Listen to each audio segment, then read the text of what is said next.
Բարև ձեզ սիրելի հայրենակիցներ, վերջին երկու օրերին Սևծովյան ցիկլոնի գործունեությամբ պայմանավորված հանրապետության տարածքում օդի ջերմաստիճանը զգալի նվազել է, մի շարք շրջաններում տեղումներ են, բայց մենք ձեզ համար ունենք շատ լավ լուր։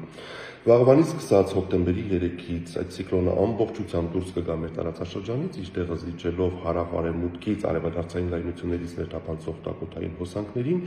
եւ հոկտեմբերի 3-ից 6-ն ընկած ժամանակահատվածում մեր երկիրը գտնվելու է այդ տակոթային հոսանքների ազդեցության գոտում, ինչի արդյունքում այսօրվա համեմատ հանրապետության ողջ տարածքում օդի ջերմաստիճանը աստիճանաբար ցերեկային ժամերին բարձրանալու է մոտ 8-ից 10 աստիճանով։ Նաև ուզում եմ հիշեցնել, որ հոկտեմբեր ամիսը հանրապետության տարածքում կանխատեսվել է օդի ամսական միջին ջերմաստիճանը կլիմական նորմայից բարձր 1-ից 2 աստիճանով, տեղումների քանակը նորմայից պակաս, ինչը նշանակում է, որ մեզ սպասվում է տաք եւ սակավատեղում հոկտեմբեր։